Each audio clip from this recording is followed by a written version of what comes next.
Hello? Yep, that's right. We're doing video now. And how that came about is complicated, but let's just say that we're trying something new, and it doesn't have anything to do with copyright. Um, yeah, so this is like a new format that I want to try moving forward. I think it's going to give my channel a little bit more of a personal touch. It's a bit uncomfortable for me. I'll be honest about that, to like have my face out there, but I wanted to feel a little bit more like a conversation, and I feel like I wasn't really getting that so much with the style I was using before, with just the movie clips. So copyright is an issue, yes, but this is also just something that I wanted to do to kind of like connect a little bit more, with people who watch my videos. So let's see how it goes. I figured this would be the best one to do because it's one that I can kind of riff off a little bit more. My thoughts don't need to be as structured. I don't need to worry so much about reading the script. So I have no idea what that means for the length of the videos, because I can waffle a lot. Like, I can talk and talk and talk if I'm not following the script.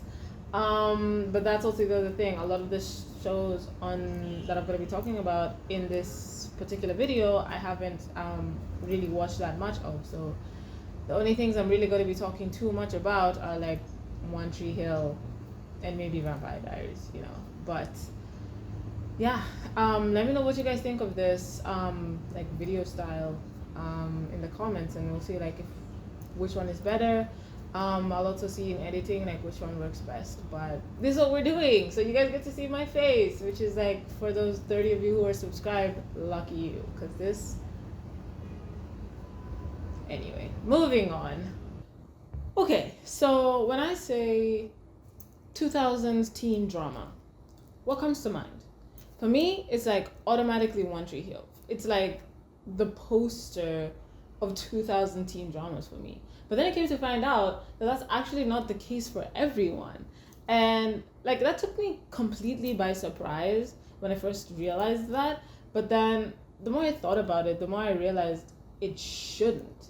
Because during that time period, like during 2000 and 2010, we had a lot of shows to choose from. Like, we were spoiled for choice. We had 90210, we had the OC, we had Gossip Girl, we had Pretty Little Liars, we had Trueblood, Smallville, Vampire Diaries, and like I said, there was One Tree Hill.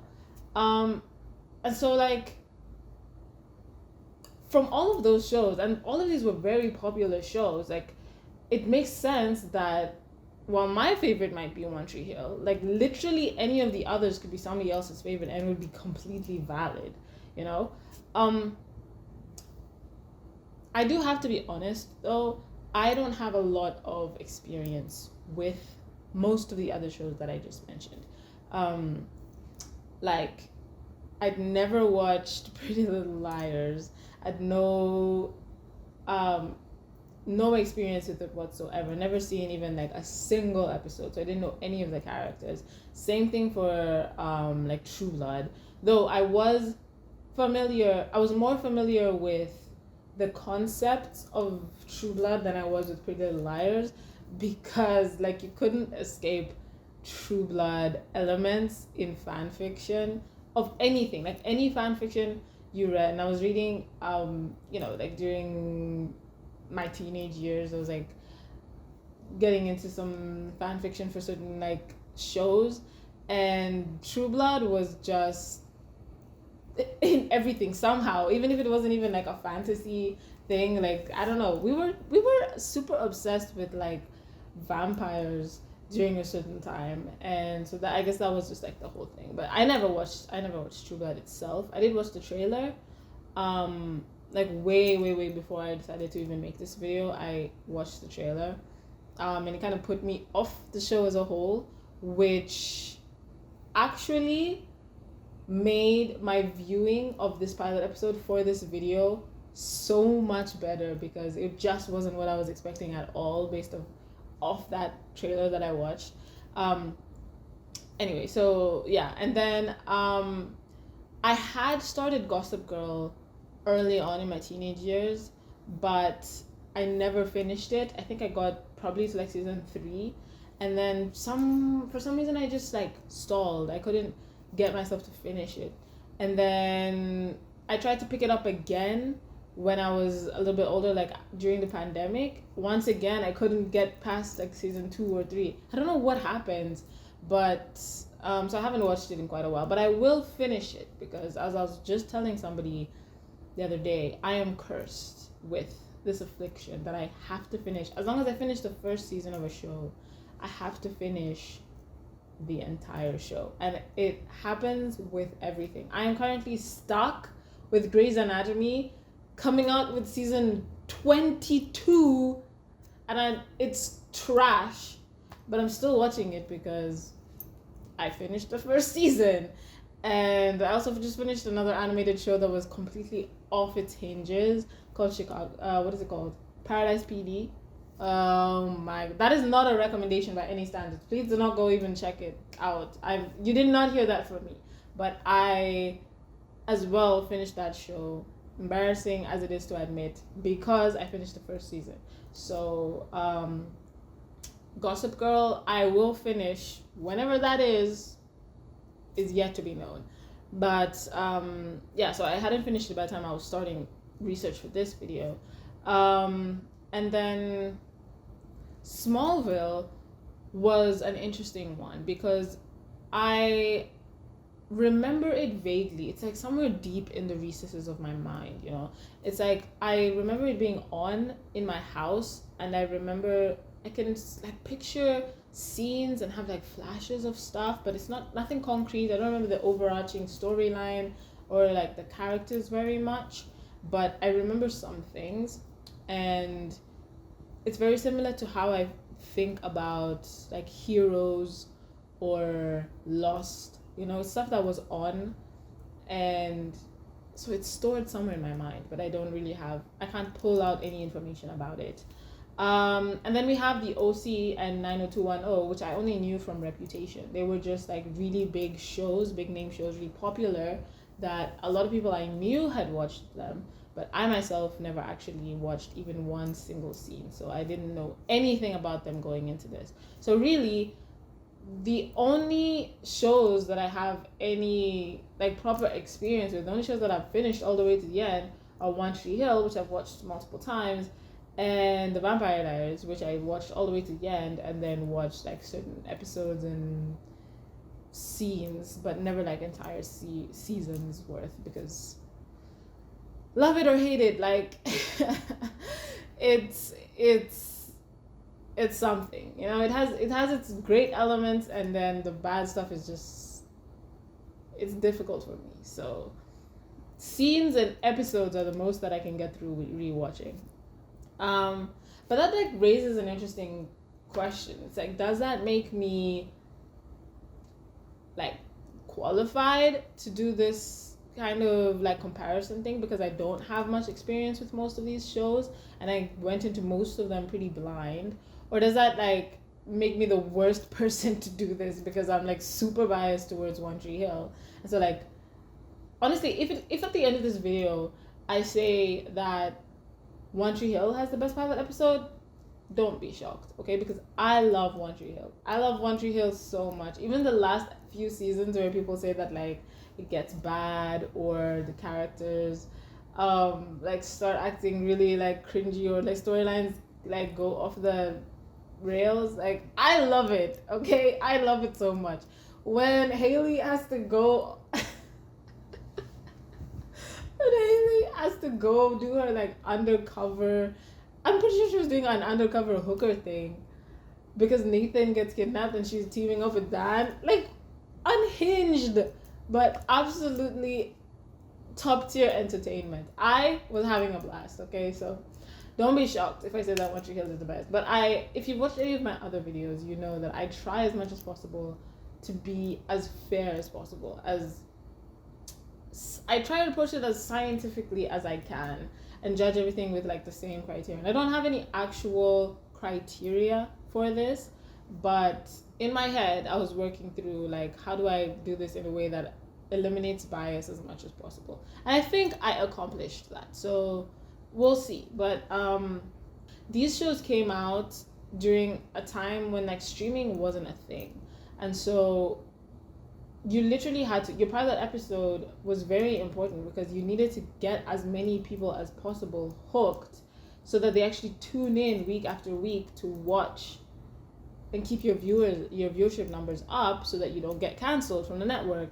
And so like the pilot episode for me is like you're really you're putting in as much as you can to bring in as many people as you can. And so I was curious to see like which one has the best pilot, you know? So let's talk about it.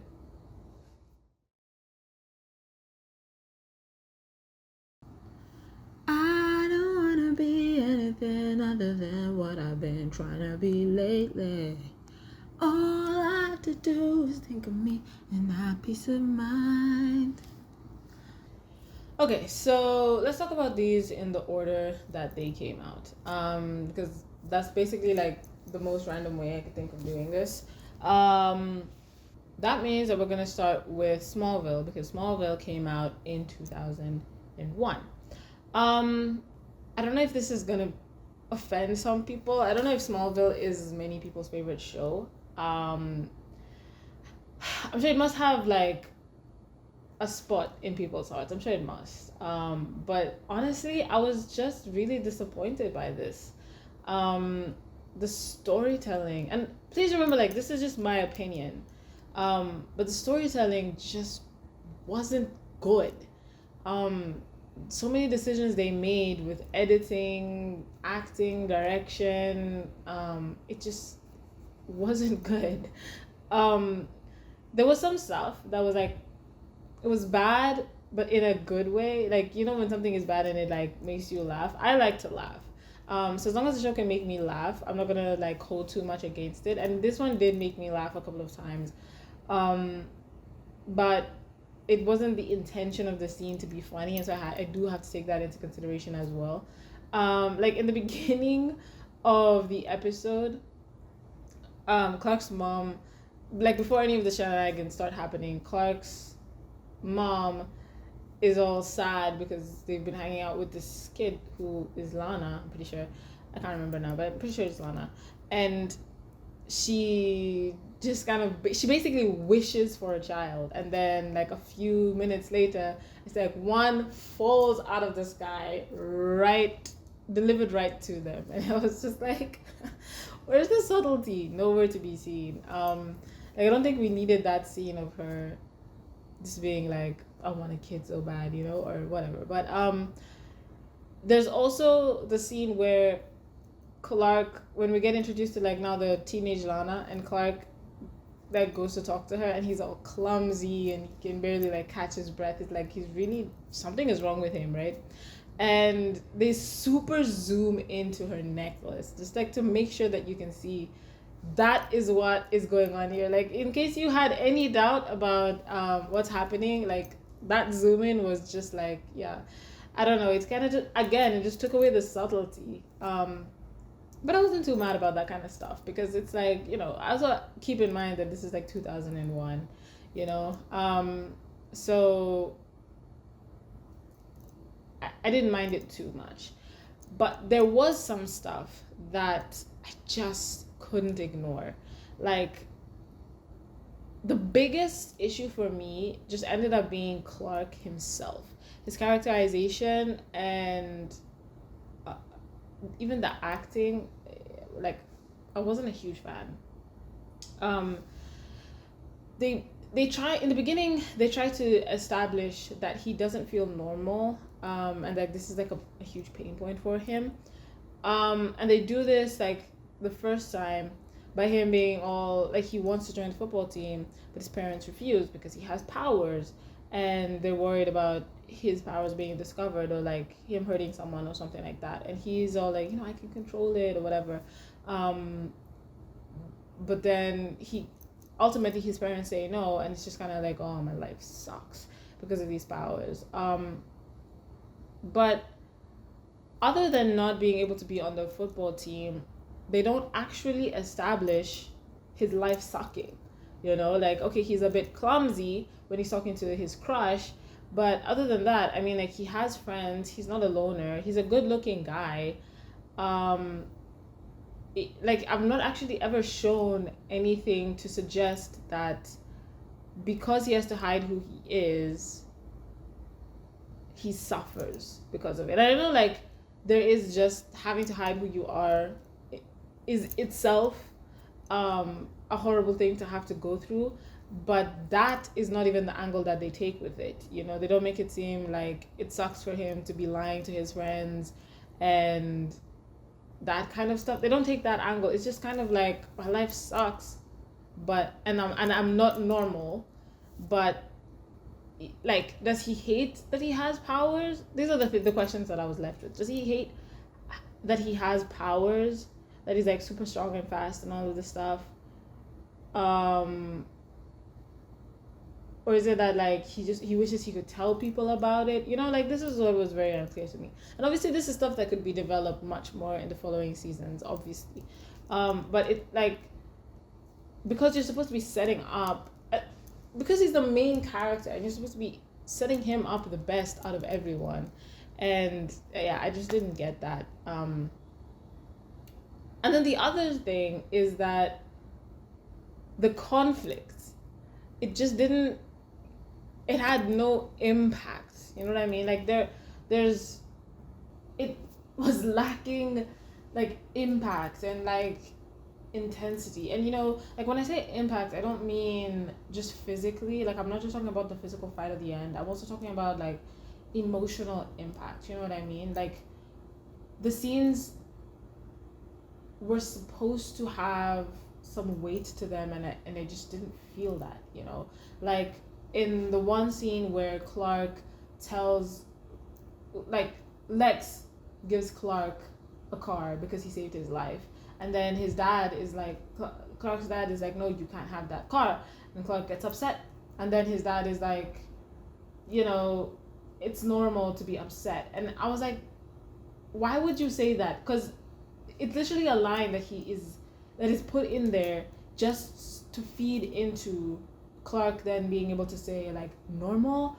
I'm not normal. Like, it's just for the setup. It doesn't actually make sense for his character to be saying this in this moment, because what is he saying is not normal? Like, it's normal to be upset? Why would you just randomly say that in the middle of a conversation? Like, are you saying it's normal to be upset at your parents? Like, what? It was just a random line that was put in there, very obviously for a reason, and it felt very lazy to me. And I was like, there's another way that you could have shown Clark having this outburst without, like, being so obvious about the direct link from like what his dad said or something like that. And for that matter, like, following that, because after this outburst is when Clark's dad decides it's time to tell him that he's an alien, essentially. Not even essentially, like, he is an alien.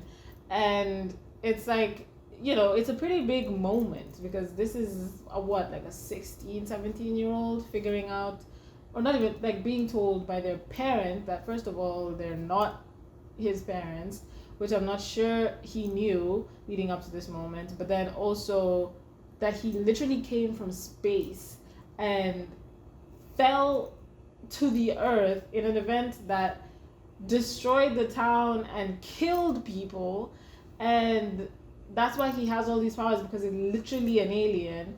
And he just kind of, like, he reacts in the moment, yeah, don't get me wrong, but it's like, first of all, the reaction itself doesn't feel as, like, overwhelmed and just, like, mind blown as it should be. Because even if you knew, like, even if you were aware that, like, there was something different about you, something going on, because obviously you have this, like, super strength, super speed, whatever, but it's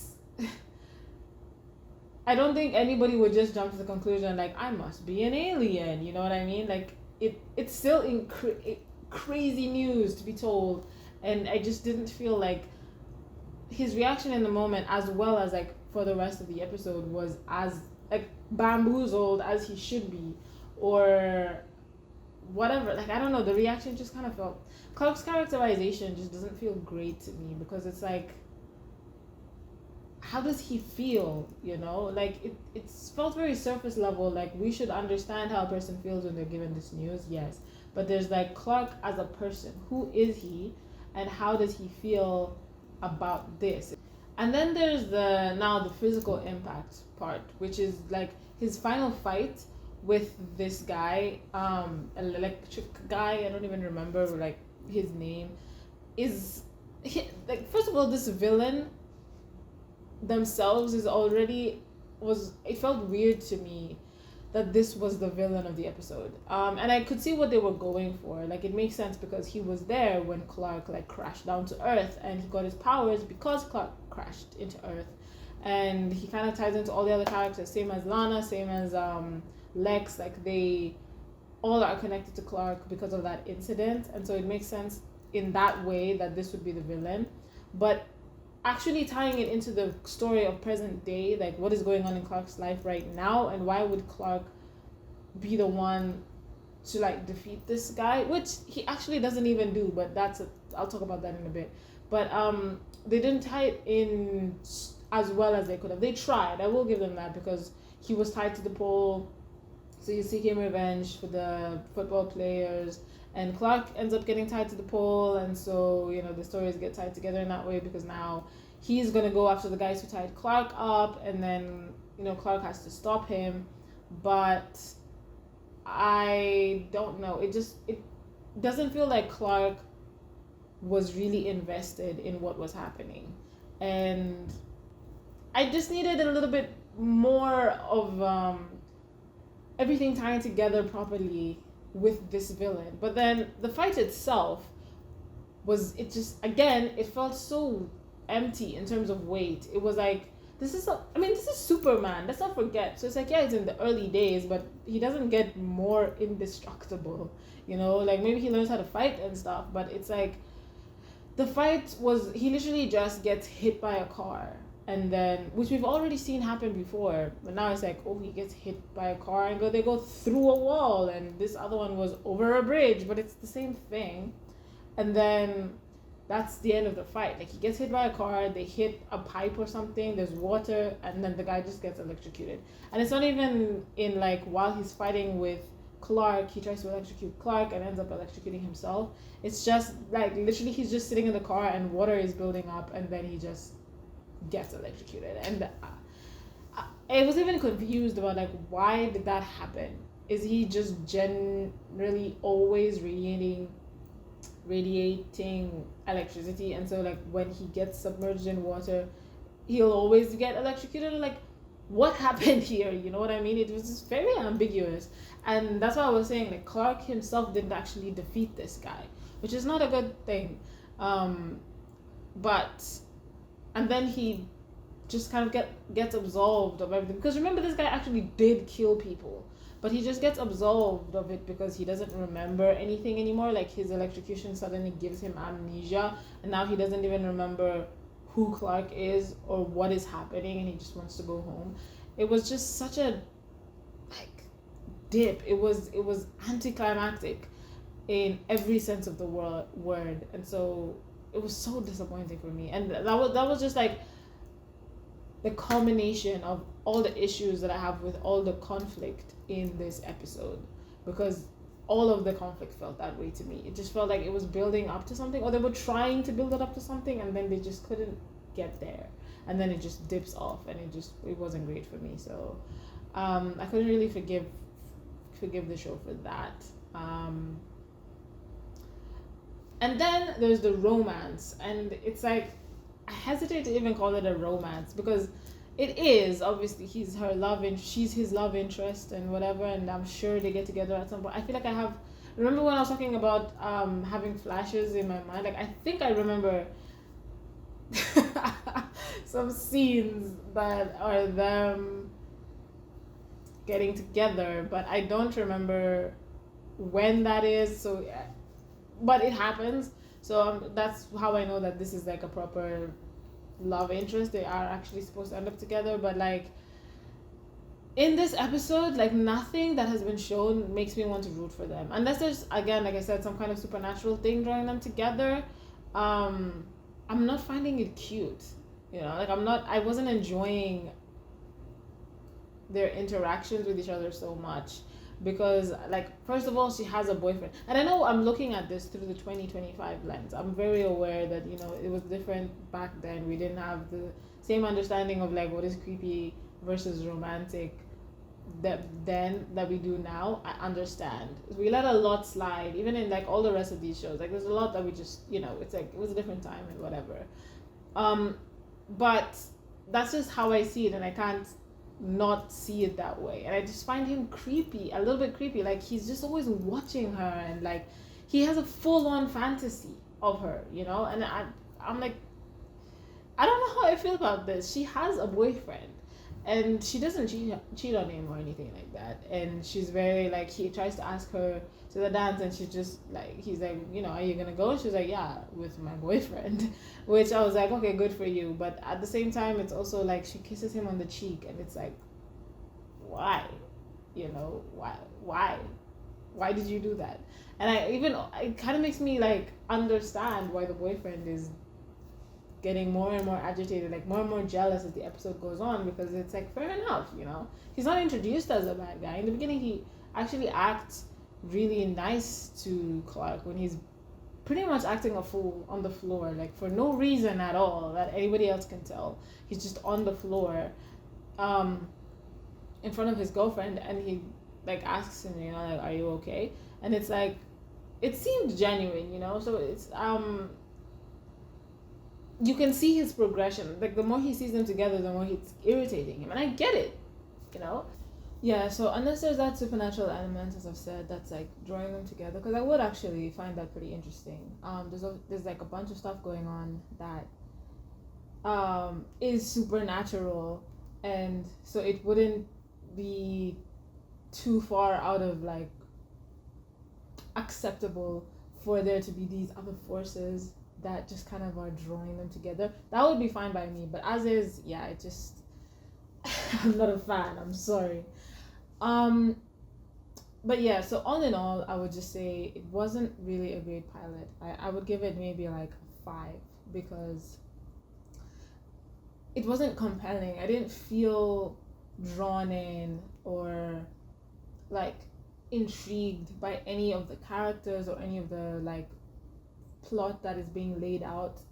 There wasn't anything that was like enticing me to watch like the next episode. And remember, we're keeping in mind that we're thinking about it without streaming, so like next episode is not readily available. I have to wait a week to watch this. And would I be invested enough to even remember to tune in next week? No, that's the thing. So yeah, I'd give it like a 5. But there's also, I guess, like Lex, because he is introduced, and it's kind of he wants to be friends with Clark, and so you could be like, that's interesting, like what's gonna happen there. But like, I don't care. It's not done in a way that makes it seem like his interest in Clark is excessive or abnormal. I mean, Clark saved his life, and yeah, I guess we don't really know enough about him to see like, is it sinister? Is he a good guy? Is he a bad guy? Like, it's not introduced properly in this one episode, which it really should have been, so that I care whether he and Clark become friends or not, But the episode wasn't boring. That's why I put it at like a 5, because it's not a terrible episode. It wasn't boring. It wasn't like, I wasn't watching it just wishing that it was over kind of things. It was just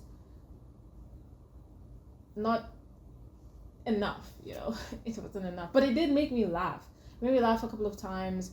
Downside is that it wasn't intended to be funny, so take it with a big grain of salt. But as I said, I just like enjoying myself. So if something makes me laugh, it's obviously going to be better than something that doesn't make me laugh, and I'm just sitting there the whole time being like, I don't like this, So the high moments, you're gonna understand this about me very fast. The more conversations we have, the more you're gonna understand this. I really enjoy watching people die in gruesome ways. Like really unexpected. I know that sounds like kind of psychopathic, but like come on, we all not, maybe not all of us, but like I know I'm not the only one who enjoys those kind of scenes, where it's just like somebody died and it's like they died like that was crazy. And in this episode, Lana's parents get killed with the meteor comes, just smashes them to death, and it's not particularly gory or anything like that. But I guess it wasn't expected. Plus the fact that she's like watching it happen, just crazy. So that was a high moment for me. I also liked the scene when Clark goes to the graveyard after he finds out he's an alien, and I've already talked about how his reaction is just weird. But anyway, he gets to the graveyard and he's like, he meets Lana there, and she asks him if he's okay, and he's like, I'm hanging around a graveyard. Does that strike you as okay behavior? And I don't know why that was just so funny. I think it's because like when you have these characters who are not together but want to be, or like one character has a crush on another character, they always make it so that they are as nice as possible to that other person because you want them to like them. You're trying to like be your best self so this person can be interested in you, and that's like, it makes sense. But this one is just kind of like he was so like the sarcasm, I guess I wasn't expecting it. So the sass of just like, don't ask me stupid questions. I don't know, I loved it. But yeah, those are the high points for me. So I don't want to end it. I didn't want to end it on a negative. That's talking about everything I hated. But those are the things I like. As you can see, there are few, and that's why I gave it a 5. So let's move on to the next one.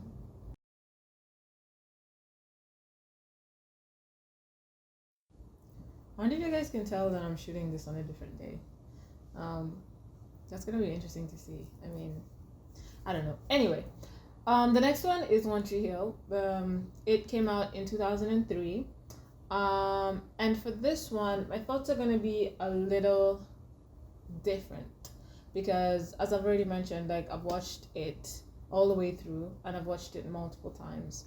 Not in order, but yeah, I've watched seasons multiple times, so I'm very familiar with the story. I know where all the characters end up and what happens along the way and their growth and all of this kind of stuff. So when I go back and watch the pilot episode, I do have the benefit of that, hindsight, and now I'm looking at it to see like how well does the pilot episode actually set up everything that we know is to come. And that probably gives it an unfair advantage. It probably makes me biased. Believe me, I'm taking it all into account. I tried not to let my love of these characters, like not my love of the characters later on, influence my decision, my opinion about this pilot episode. I really did try. But all of that aside, I actually really do think that this is a great episode. Like, even if I had never, obviously, okay, there's no way for me to actually know this for sure, but I believe that even if I had never watched One Tree Hill and this was the first time I was watching the pilot episode, I would still fall in love with the characters, I think, because they really do an amazing job of forming that connection and making us care about each of these characters. It's a simple story, so unlike Smallville, or like Vampire Diaries or something, it doesn't have any of the supernatural elements that can sometimes be attractive and they can carry a story when characters themselves are lacking, or like the story itself might not be that good, but it's like, you get to watch vampires do their thing, or like Superman fly around the world and stuff. So you don't really care too much that the story is not great quality. But with these kind of more intimate stories, of just the day-to-day lives of regular teenagers, you really have to have strong characters and a good foundation point. Like, what is your story about, And so I just think One Tree Hill does it really well. This pilot episode, I think it's just good at that. So all right, let's like dive into it. Now, even though I've started this off with like really high praise and saying that I think it does everything really well, I will say that I don't think it's perfect.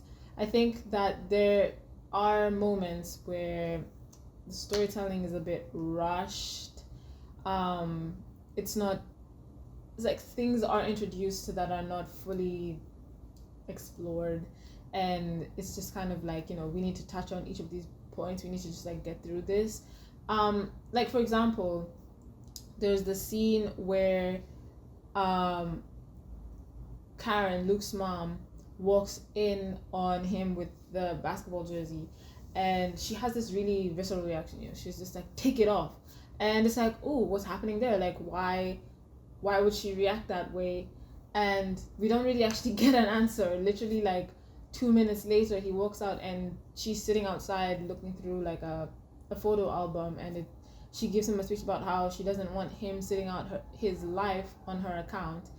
And it's a complete 180, you know, like first of all, we don't understand why she had that reaction in the first place, and then they don't even talk about it, and she seems to just kind of have like calmed herself down and reached this other, it's like she went through a whole emotional journey that we never got to see. And to me, that just kind of, it could have been so much better if that was explored. It does get dissected later on in the show, but that's what I'm saying, like in this episode, in this scene alone, if nobody knew where the story was going, like that's an important scene to have, to fully show like the stakes of the story and like the history of the characters and stuff like that. It's not anything big. I mean, the episode doesn't suffer because of it, but I did want to be honest about like moments that I think could have been better. There's also like the famous scene where Peyton is like, first of all, you don't know me. Second of all, you don't know me. I don't know if that scene is actually like a famous scene, if like a lot of people get that reference, or if it's just because I've like watched it so many times and I listened to the podcast that like Hillary and Sophia and Bethany have, where they just talk about One Tree Hill. What is the name of that podcast? It's called something like, I can't remember. I'll put that in post. I can't remember what it is now. But in that podcast they talk about that scene a lot. Like it's like one of Peyton's, like it's basically the introduction to who Peyton Sawyer is as a character. You know, she's just very combative, and very like nobody understands me kind of energy. But it's in that scene she says, she's like, why are guys such jerks? And it's like, it doesn't actually make sense in context for her to say this to Lucas, because he's being perfectly nice to her and he's not actually done anything to warrant this kind of response. But she's upset with Nathan. Yeah, the scene as a whole just doesn't, it could have been done better. Like, I understand everything they're going for, but this is me filling in stuff with the knowledge I have of the character and everything else that is like going on, but like it could have been done better. High points for me, like skills, always 100%. I love skills. I think his actor, I think could also be called Antoine, because Skills' name is Antoine. I think the actor might actually be called Antoine as well. I'm not sure about that though, but I think Skills is just so close to who he is as a person that he's not really acting so much. You know, I think like it's because it's so natural. He feels like such a natural character and effortless, you know. And I just love Skills. And later on, he has a really sweet relationship with Haley that I adore. He becomes really protective of her, and Janie, of course, as well. But yeah, in this, I just really love Skills. And then Karen, oof. When she has that scene where she shouts at Dad, oh my God, like acting on 100. You know what I'm saying? She absolutely like an amazing actress and like one of the best in this show as a whole. But she doesn't really have a lot to do because it's a teen show and she's a parent, you know. And the fact that actually like this show has so many parents involved is already something that sets it apart from most of the other shows on this list, because everybody's parents always are either dead or just inexplicably absent. But with this one, it's like they're there and they're involved, and the show actually delves into their storylines and their lives and stuff. But Karen doesn't really have many opportunities to fully just be the actress that she is. But she gets these scenes sometimes, like this one with Dan, where she's just being like the protective mama bear. She does it so perfectly, guys. Like she walks into as in the whole speech is just like, we have asked nothing from you and you have delivered in fine fashion. Like even the writers must have been feeling it. They must have just known like, oh, we're doing well. Like this is a good line. The whole thing is perfect. And her acting, as I'm saying, so emotive and just like draws you into that character. You know what I'm saying? These are all the things that happen in the pilot episode that make you invested, because it's like that history, you understand it. Like it's a mom and I can't even call him a deadbeat dad. He's just like non-existent father who is now actively interfering in your son's life and just like making him feel horrible. And you get it, we get it as we're watching it. Like we understand everything that she's feeling, and we hate Dan, and it's like pulls you into the scene so perfectly. Anyway, let me stop like just praising the show. Let me actually discuss the pilot episode.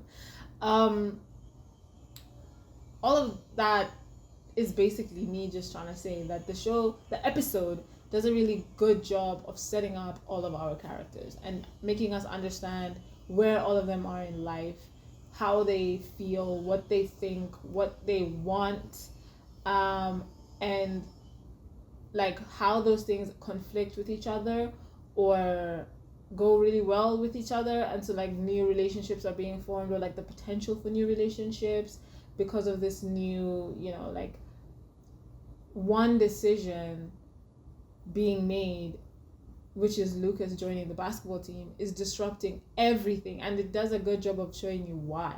It's not just because the show wants drama to start, but it's because this is how life has been, and this is how him joining the basketball team is affecting that and changing that. And now everything is jumbled up, and we have to figure out life now, and we're now going to be along for the ride. It makes sense. You already understand what the story is going to be. And so you know that like as the series goes on, you're going to be exploring all these different relationships. So it's like you have Nathan and Peyton, you have Lucas and Peyton, you have Dan and Keith, you have Nathan and Dan, which is like something that really pushes the show from season to season. Like it's important throughout. And then the obviously most important one is not like Nathan and Lucas. But there's also like Haley and Lucas and Haley and Nathan. Like it's all just like, actually, is there Haley and Nathan in the pilot? No. Haley herself is not. No, she is. Brooke is the one who's not in the pilot. Crazy. Brooke Davis is missing from the pilot episode. My goodness. It would have been a 10 out of 10 if Brooke was in this pilot episode, but what are you going to do? But yeah, I don't think Haley and Nathan is introduced in the pilot yet. So yeah, but there is the Haley and Lucas as well. And Lucas and his mom. But basically, the characters are the center of this entire thing, and they do a very, very good job of setting that up and making us invested in each of these characters and their relationships and where they're going to potentially end up. And then there's Dan, who, like, my goodness, it takes them 30 minutes to make you hate this man. Like, for you to understand that he is not just a bad dad, but a bad person. Like, you dislike him as a human being in 30 minutes. Like, it is, I think that is a huge accomplishment. I think that's something that they definitely have an edge over most of the shows in this thing, because in this entire video, because it's like 30 minutes is not a long time. You had to go from us not knowing these characters at all to, by the end of the episode, hating Dan with everything, like wanting him to just get his comeuppance. by the end of the episode, you know? And I think that's brilliant. I think that's brilliant. Without him having to be like a mustache twirling villain, or like a he doesn't commit any like egregious crime. It's just in the small things that he does, you know? And you get it. You get it by the end of the episode. So when it comes to this one-on-one match, we understand where everybody lies. We understand how they all feel about this match. We understand what's at stake. And we want Lucas to win. We are so invested. Again, in 30 minutes, we're so invested in Lucas and his journey and him just being able to stick it to Dan and doing it for his mom. Like, we're feeling everything that he's feeling. And that's incredible, I think, for a pilot episode. So, yeah, it all basically just boils down to is that it... And the music, oh my god, I almost forgot to talk about the music. The music is amazing. I don't think there's any other show that had such an effect on my music taste as One Tree Hill. I honestly believe it's to blame for my current music taste. And there's no other show that I can think of that I can pull from the top of my head to be like, that show had a really good soundtrack. And I don't mean just like, because there's scores. I'm not talking about the score. Because like, I can name you very many movies that have amazing scores. I'm talking about that. I'm talking about like soundtrack, you know? And maybe Grey's Anatomy is one that I might say has a really good soundtrack. Like they do a really good job picking music to fit scenes. They really do. But I just don't think it's on the same level. It's so scattered. I mean, Grey's Anatomy is also just like a longer show, but like it's scattered in the way it's like every few seasons or every few episodes within a season they have a really good soundtrack. But I feel like it's just more consistent with One Tree Hill, you know? So because of that, you know, I would give it like an 8. I'd give the pilot episode an 8. It's not so good that I would say it deserves like a 9, because 9 is high. You know, it's not really easy to just get a 9. And there are things I mentioned that I think it could have done better. But overall, solid, you know. Honestly, I think it's solid. It has a perfect soundtrack, and it has managed to introduce so many characters that we care about. We actually care about them by the end of the episode. Like, I would definitely I'd be after when the episode ended, I would be like, if I hadn't watched it before, I would definitely just be like, I need to see what happens. Like, he actually won the basketball. He's on the basketball team now, and now I just need to see like, what is Dan gonna do? What is Nathan gonna do? You know, like, how's that gonna work out with? Because the bet was that he gets Peyton apparently. Like, how's that gonna work out? You know what I mean? Like, there's so much at the end of it where it's still like, I want to find out more. So yeah, I give it an 8. Pretty solid.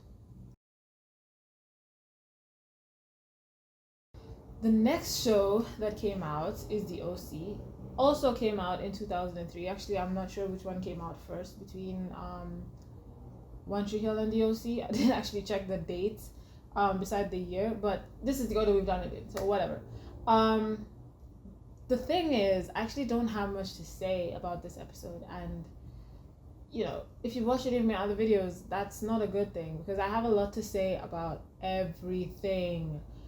But I don't know, I think the best way to describe this episode is that it just almost gets there. It comes so close, but it just didn't get over the line, you know what I mean? It just was like lacking in something in those final moments to finally like push it into anticipation of the following week, because it's good enough. I like the characters. I like the setup, the storyline, you know, like down on his luck kid who's like, you know, a bad boy but not really. He's a good boy at heart kind of thing. He like gets adopted into this super rich high society family, and it's like a fish out of water. I like those kind of stories, you know. And And so I like the premise. I do like the characters and everything. It's just that the episode wasn't enough. That's like what I keep coming back to. It's just like, yeah, it's okay, but like, so in this day and age of streaming, yes, I would watch it. Because the next episode just comes on and it's like, yeah, you can. It's the kind of thing you can just binge easily. But if I had to wait a week to watch it, if it was coming out now and being released weekly, or if I was watching it back then, and I think back then is harder because now if I'm on whatever streaming site, like it will show me there like new episode, or it's like I can see the list of the shows that I'm watching, and so it's a constant reminder that, oh yeah, this one is coming out. But back then, it's literally you had to remember. They would have these like ads and stuff that would be like this Wednesday and all that stuff. But you still have to like consciously be like, I'm gonna sit down at this time and watch it premiere and stuff. And so I don't think I would. It's not because I didn't like it, just because it wasn't enough, I think it just ends too soon. I think it needed to be a much longer episode, because the way that it ends, there isn't really a hook. It's kind of similar to Smallville in that way, where everything it's better than Smallville, because in the Smallville episode, everything was resolved in that episode, and it's mostly you're just kind of left with like, what's he gonna get up to next, because he has powers and stuff. But with this one, there is stuff that is introduced that isn't resolved. There's his whole situation with his family, how is I can't remember any of their names, the rich family's mother, like how is she gonna react, because she doesn't want him in the house, but now he's brought this delinquent kid back. How is she gonna react? And then there's a nice relationship with Seth. What's his name? Seth, I think so. I'm going with Seth. I can't remember. The rich boy, the rich kid of the family, the rich family's kid. Yeah, I don't know what's happening. You guys know what I mean. I think his name is Seth, and his relationship with like our main guy, like how's that gonna go? They had a really nice energy between them. I like them. I like their relationship and stuff. I would like to see that develop more as they get closer and spend more time together. But there's there's also like the dad of the neighbor girl who is like the main love interest. What is her name? I should have written down these people's names, because I'm telling you guys that I watched these episodes a long time ago. Marissa, was it? Marissa's dad, he's in some trouble. He's being looked for by the government, or the police, or both. So it's suspicious. Like, what is he up to? What's gonna happen with that? Like, yeah. So there is some stuff that gets introduced that could have been a bit more. But like by the end of the episode, I'm not left thinking, but wait, what about Marissa's dad? It's not something that's at the forefront of my mind. I think it's just because somehow the way they handled the storytelling didn't put a lot of weight on those things that would ultimately be what drag you into the next episode, next week. So I'm not enticed enough, like it's a good show. It seems like it's a good show, but I'm just not on the edge of my seat. Like, I really want to know what's happening, Oh, there's also the relationship between Marissa's dad and Rich Boy's mom. What did we say about Seth? Marissa's dad and Seth's mom. They hint at this relationship between them, and it's like, that could also be something where you're like, oh, that could be dramatic. Like, what do their partners think about this? Is there jealousy? Do they still have feelings for each other and stuff? Like, it could be. But all of this, as I'm saying, it's just like not enough. I'm just left wanting more, and not in the good way of like leave them wanting more so they always come back kind of way, but in a like I need more of a reason to care kind of way, And so at the end of the day, I guess I would say that if I was flipping through channels and I saw like, oh, the OC is on, I would definitely watch it.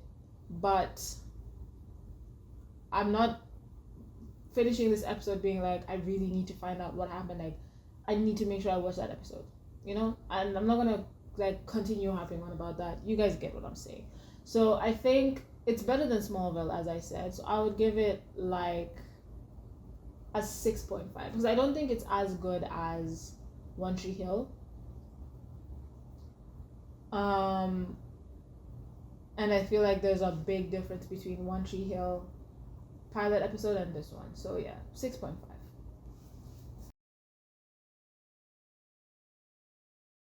Okay, so next we have Gossip Girl, which came out in 2007.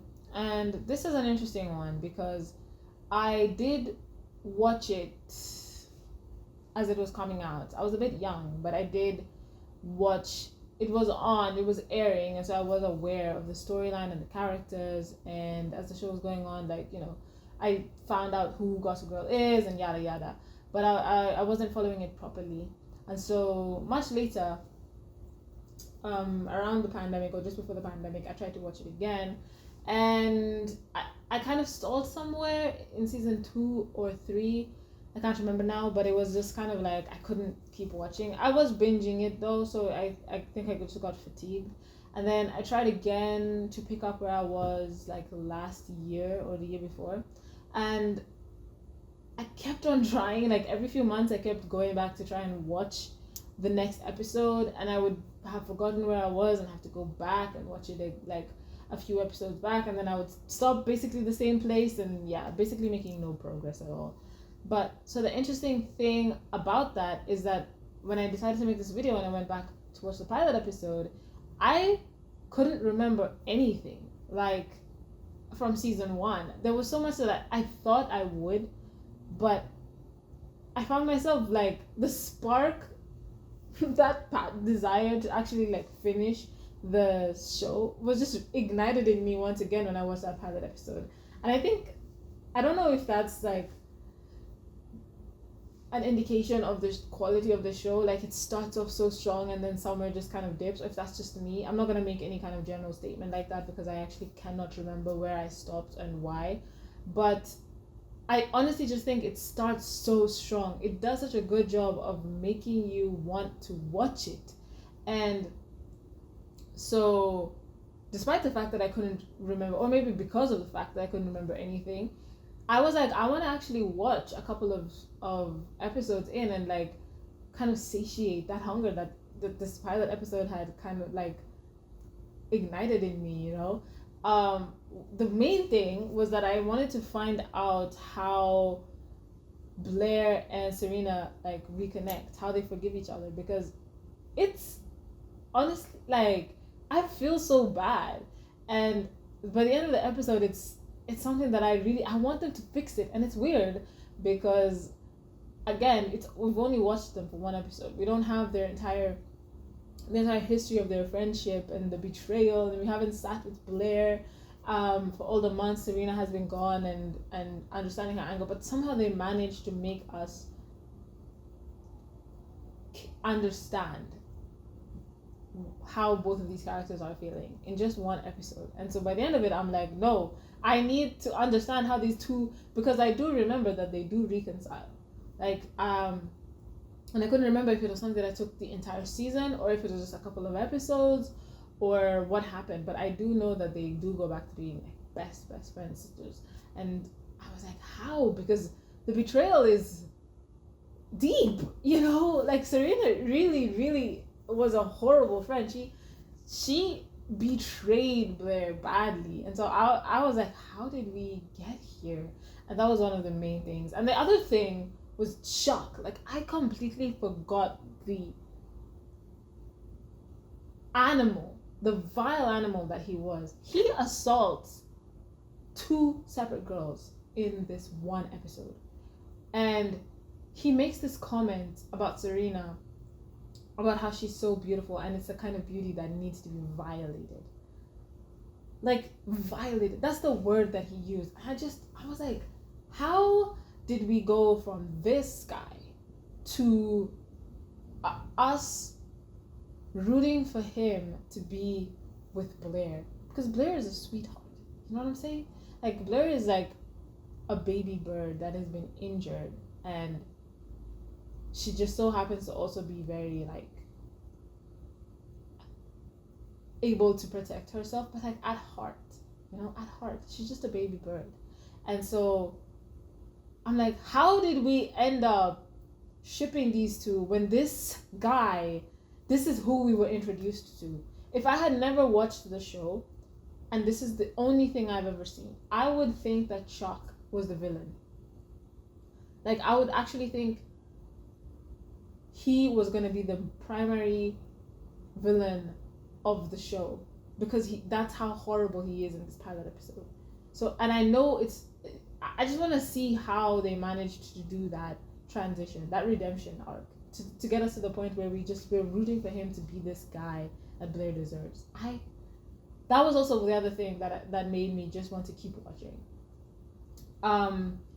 Because of all the things that it needs to do, like very similar to One Tree Hill, it needs to introduce so many characters and so many relationships and dynamics between all of these characters.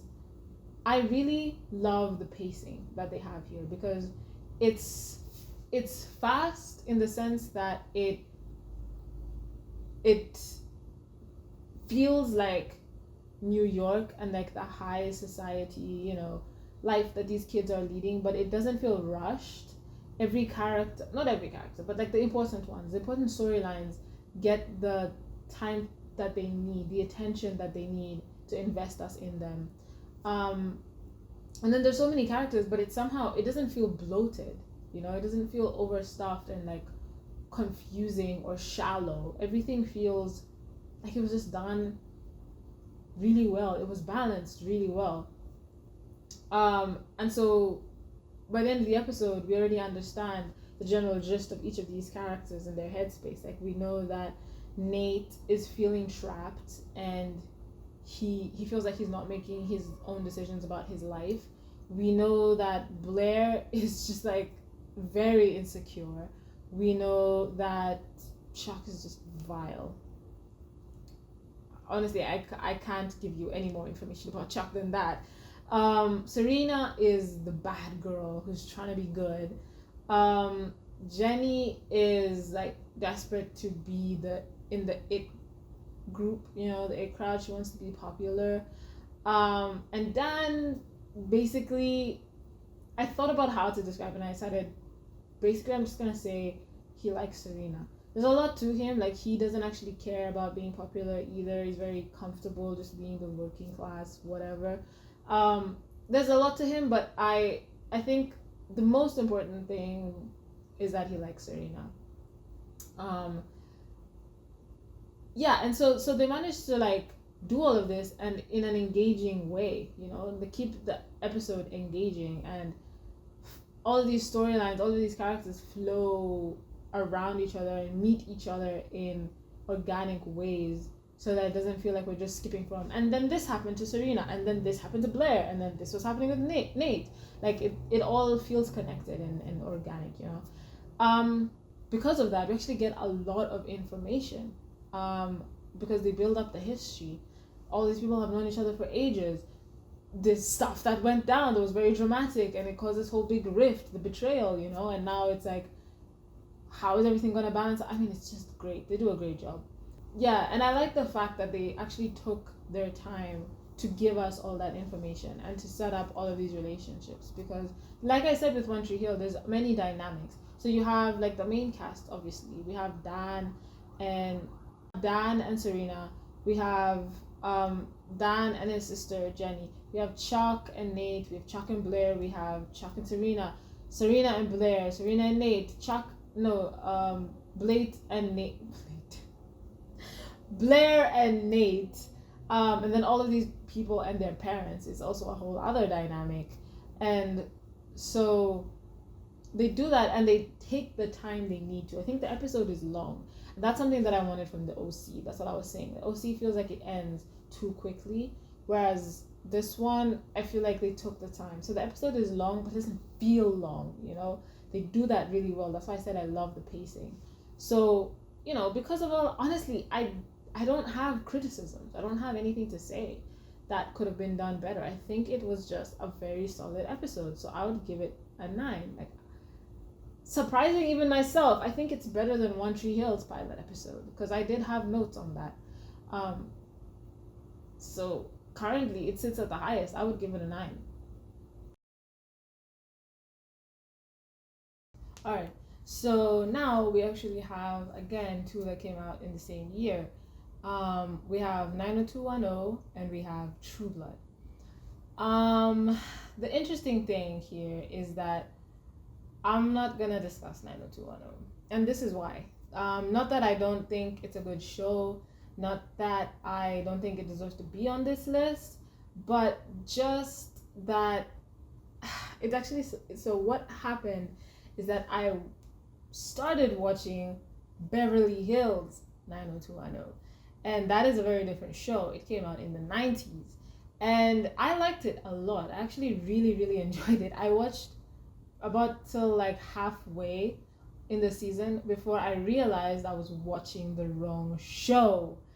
And I thought about just like having that one be on this list, but I was like, no, that's like, it's made in a different time. It doesn't answer what we're trying to answer in this episode, it would just be me being lazy. So I was like, no, I'm just gonna scrap everything, deleted all my thoughts on that pilot episode, and went to watch the actual proper 90210 that came out in the 2000s.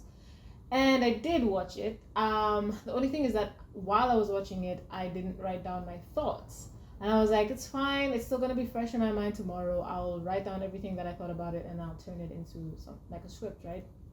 Except I didn't. And days just kept on passing by until now I couldn't remember what I thought of the episode. And I was like, I'm going to have to go back and watch it again and properly write down my thoughts. And I couldn't bring myself to do it. So that's just all I'm going to be able to say about it, is that I didn't find it as good as the first one. I didn't enjoy myself during that episode as much as I enjoyed the Beverly Hills 90210.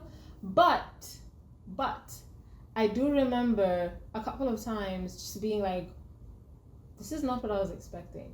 So I think it feels a little bit more disconnected than the original, or the prequel or whatever. I can't remember if it was like a prequel or a remake or whatever. I do know that the girl from the original 90210 shows up, and I'm not sure if that was the pilot episode. I now cannot remember if I watched 2 episodes. I can't remember, okay? But I think the original, like the woman from the original Beverly Hills 90210 shows up in this one, which I think was very interesting. But yeah, all of this to say that 90210 is not going to be on this list, unfortunately. I might try and just like make a very short video about it later to like make up for that, but I couldn't bring myself to rewatch that episode in time to make this video, and this video is already so late, so I didn't want to keep holding it up. So yeah, I'm sorry, but what I can say for sure was it definitely wasn't better than One Tree Hill. It definitely wasn't better than Gossip Girl. It could possibly be better than the OC, however. So that puts it somewhere between 6.5 and 8. So let's talk about Trueblood, because Trueblood shocked me, okay? I was not prepared to enjoy Trueblood. It's something that I was vaguely aware of the gist of the show, the elements of the show. I knew that it was vampires. I knew they had this, like, there was something about their blood, because of fan fiction. Like, it was somehow you could find a Trueblood universe fan fiction for any show or movie you wanted to read about. Like, you could read fan fiction for anything, even that is not supernatural related, and I guarantee there's somebody who wrote those characters in the Trueblood universe for sure. So I was aware of the Trueblood like elements, but I didn't really know much about it. However, I had never actually watched the show. I did watch the trailer about a year ago, And the trailer actually might be why the show surprised me so much, because from the trailer I was not expecting it to be good. I was expecting to cringe my way through the entire thing. I was expecting it to be horrible quality and just the most corny vampire stuff you could come up with, right? Shock on me, guys. Shock on me that I actually, several times when I was watching that episode, found myself being like, is this show gonna get me? Like, am I getting hooked right now? So many things, like right off the bat. First of all, I was not expecting the raunchiness. Let me tell you that. I was not prepared for the raunchy nature of the show. I don't know if that's something that continues, but Jesus.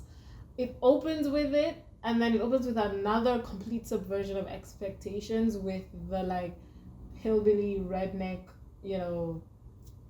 character being the vampire as opposed to the cashier who kind of seemed more goth like.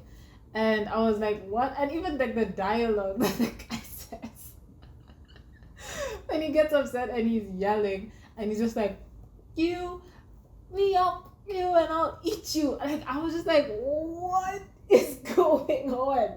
I was immediately like, like the metaphorical, like I sat up in my chair. That's how I was. If I wasn't paying it, if there was like, I was watching it with half of my brain, the rest of my brain was immediately stimulated. I was like, what? Hold on a minute. Let me pay attention to what is going on, because what? And then even like the way they have the main character's friend like quit her job, and I think she even slaps her boss or something. I was just like, what is going on? Like, this show came out of the gate blazing.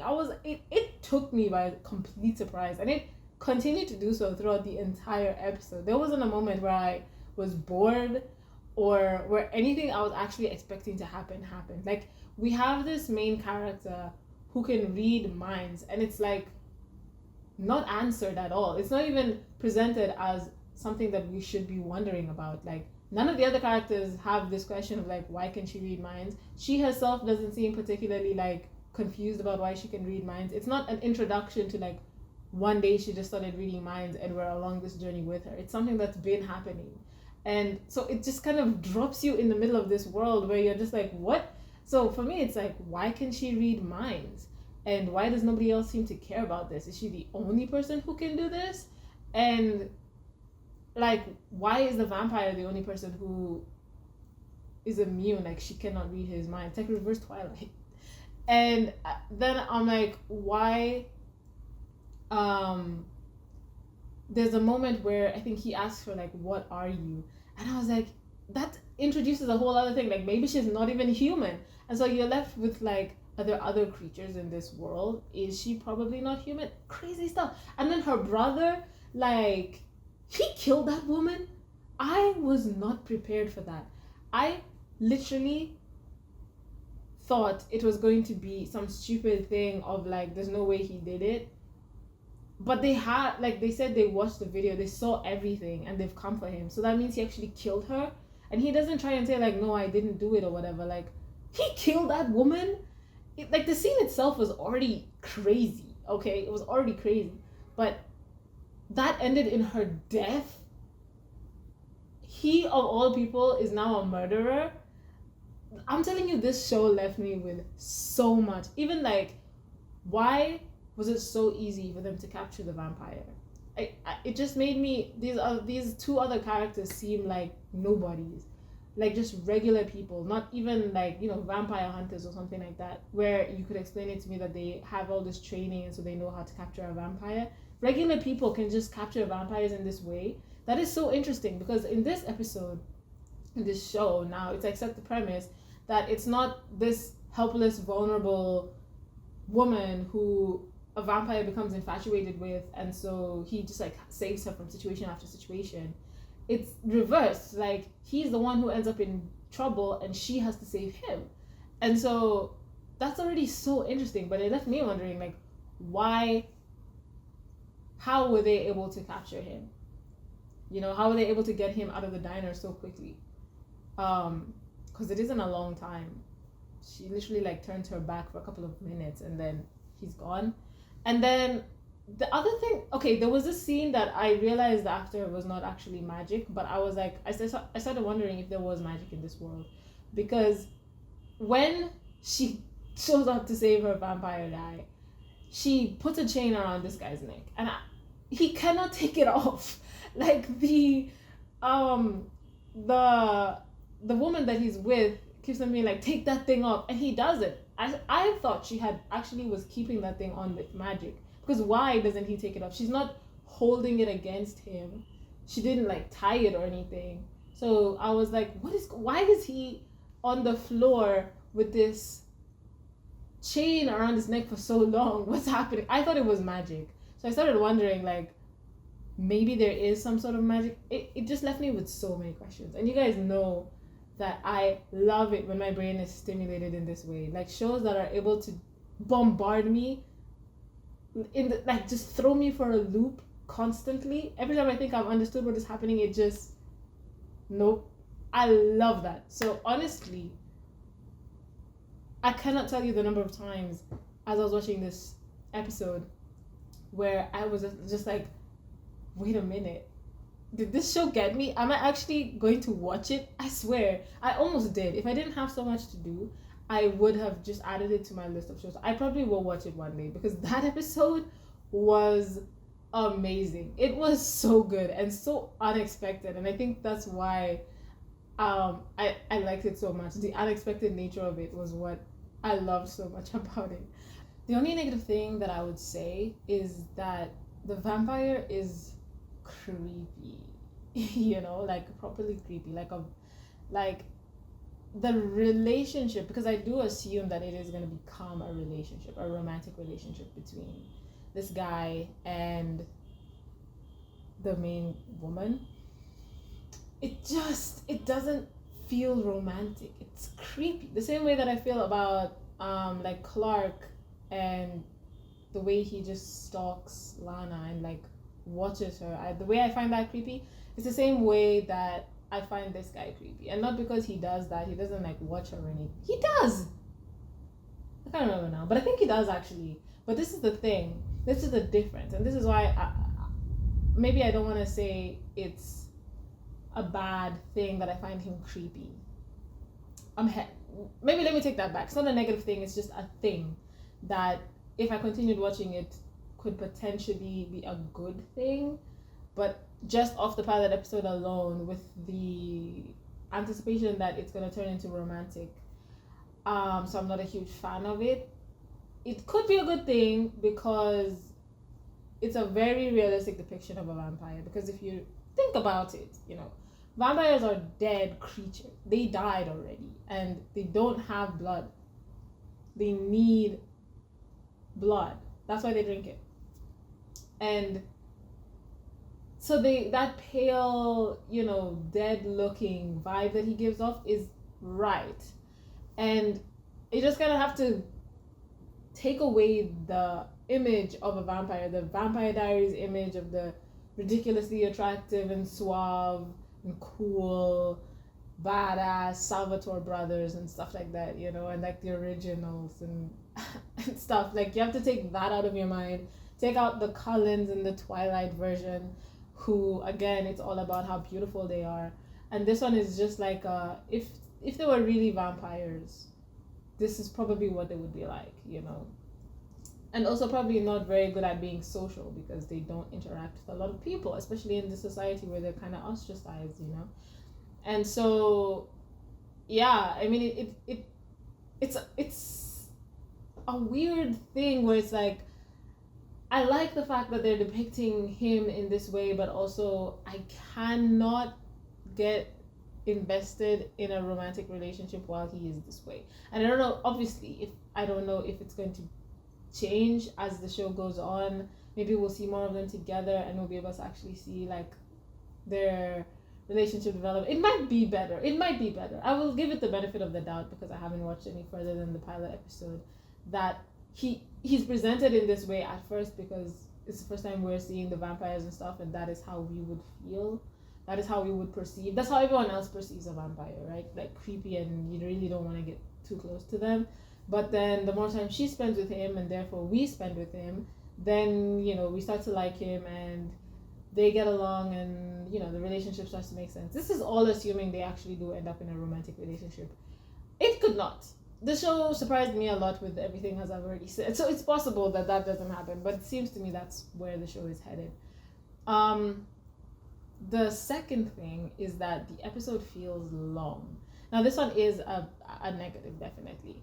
Remember when I was talking about Gossip Girl and I said that the episode is long and a lot of information is packed into it, but it doesn't feel long. It doesn't feel like you're being bombarded with information.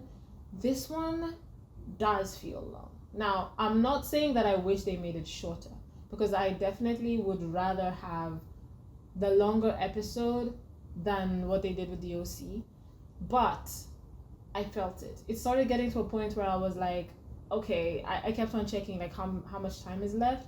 That's not really a good thing. It like the pace was just a little bit too slow, but I do still like the fact that they kept that long episode to give you as much information as they can on that first go, because that's the whole point of the pilot episode. But I did have to make that note that like it was dragging a little bit towards the end. I was like, okay, like I wouldn't be able to binge it, but that's not what it was made for. It wasn't made for binging, but that's what I'm saying. It just, compared to the pacing of Gossip Girl, this one I felt the time of the episode. That's never really a good thing.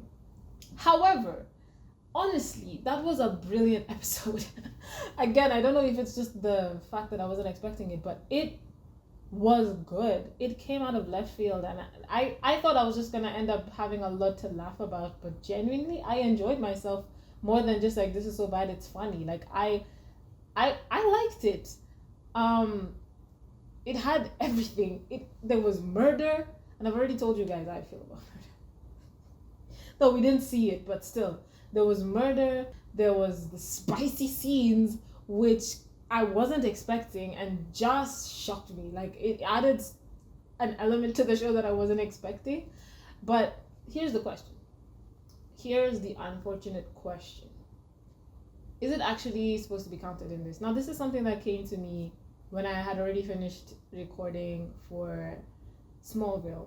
And I was like,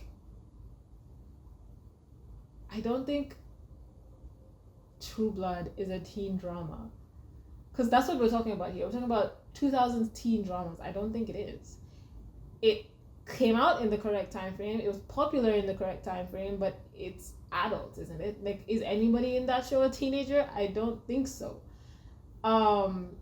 So I actually think I did all of this for nothing, but I don't regret it, because I am grateful that I got to experience that True Blood episode. But no, I actually think that it's not meant to be in here. So I would have given it an 8. Maybe, yeah.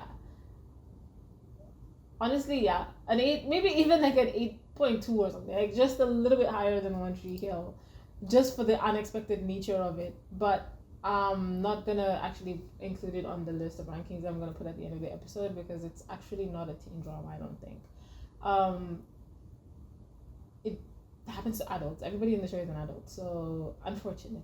But I just wanted to include it here because I wanted you guys to know that I did watch it and was completely shocked by it, and I did like it. Okay, so next, and kind of fittingly considering what we just talked about, is Vampire Diaries. It came out just the next year in 2009. And imagine my surprise when I had less to say about it than I did the OC. And like, I keep saying this, when I have nothing to say, it is not a good thing. And it was just surprising because, as I said in the beginning, like, this is the only other show that I actually watched all the way to the end. So I felt like I would have more thoughts about the pilot episode of a show that I watched 8 seasons of, and the spin-offs. But I mean, it was actually just, it felt what I wanted to say slow, but it's not really. It felt short. Like, the episode was short, but like, nothing happened in that episode. So it's like I was watching a lot, but nothing was happening. You know what I mean? And that comes from just like, if you really think about what happens in that pilot episode, it's just a lot of narration. Like, you have Elena's narration telling you how she feels, and you have Stefan narrating and saying how he feels, and they meet and they talk to each other, and then it's another scene and they're looking at each other, and then it's another scene and they're talking to each other again. And then you just have like, yeah, a bunch of scenes of people just talking to each other, and then Damon and Stefan have their fights, and that's like the most exciting thing that happens, and like definitely a high point for the episode for sure. I mean, Damon himself is a high point for the episode, and I think it's kind of similar to the girl best friend in Smallville, where I was saying just like inject life into this episode. That's exactly how I feel about Damon.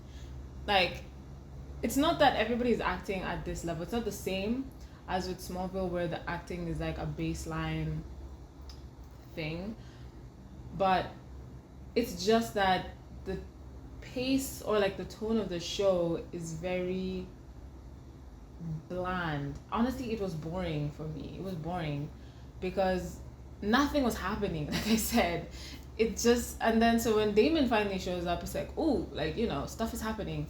And even the scenes that had like vampire attacks, where it's like we're supposed to think that it's Stefan who is attacking these people, but we don't even actually see these, you know. It's not like we actually got to it's very typical horror movie style shooting, where it's like you don't actually see the vampire. It's just the person like looking around being like hello, and then when they do finally attack, it's off screen and you just kind of hear the screaming and all of that stuff. So it wasn't really stimulating enough for me in that sense. I tried to think of it if I had like never watched this before, and this is just in my introduction. They're trying to create the mystery, and I understand, and that's not a problem. I don't have a problem with the way they shot those scenes, but it's just that you have these kind of like teasing scenes that don't really give you much. It's just supposed to hint at like, you know, dangerous things are afoot,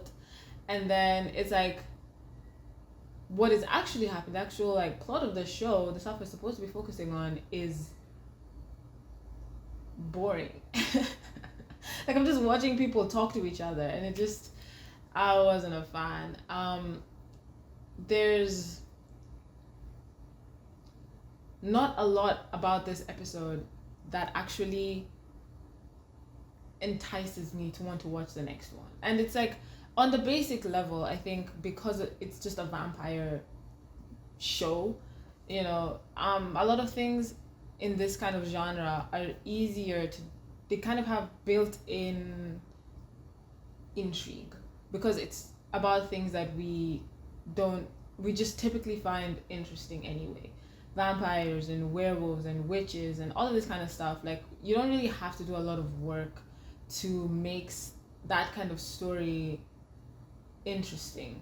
So regardless of what they actually ended up showing in the pilot episode, I think people were gonna keep watching just because it's vampires. Of course, you know something is gonna happen. It's like obvious. It doesn't matter what they actually show in the pilot episode. You know that just the fact that vampires exist and people are getting killed is the story. Like, however Elena and Bonnie and all these other people play into that is not really something that needs to be shown in the pilot episode. And I think that's the route they went with this, because the stories really just don't feel connected. They just do like a quick thing at the end where they have Jeremy's like love interest get attacked by, I guess it's Matt's sister, but you know, Matt has not really been established as a character that we can. Actually, none of these characters have been established as people that I should care about. Like, I'm watching all of these people go through their day. Even Elena herself is like our main person, and I just don't care. Like, whatever happens to anybody, whatever relationships they have with each other, I don't care. They just, you know how I was talking about in Gossip Girl or like One Tree Hill, the way they did such a great job of showing us each of the characters and their relationships. and that is what made those episodes so strong. And of course, this is for me. Characters are very important for me. They may not be very important to other people, but that should go without saying, but I'm just gonna say it anyway. But so this episode for Vampire Diaries, it just felt weak on that character level, where it's like Bonnie and Elena, for example, are supposed to be best friends, but I don't know anything about. I don't know how long they've known each other. I don't know how close they are as best friends. Like, I don't know how they feel about each other. It's just a very surface level, like, because I pick you up for school and we drive to school together, and every scene we're in that's school related or like social life related, we're together, then we're best friends. It's not the same level of like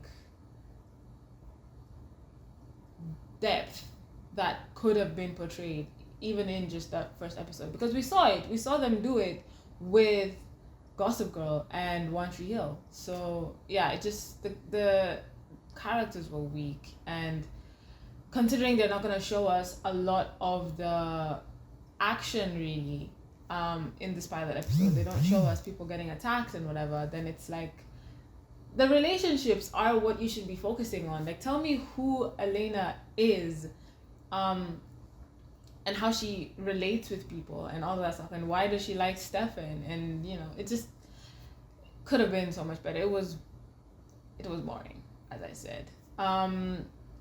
But then there are things that are kind of, they're there to pull you in just enough for the next episode. They are there. Like Damon, as I already said, is the promise of just drama. You already know that from the second he shows up. And then also there's this whole like Bonnie could be psychic thing, which I might be wrong, but she's not.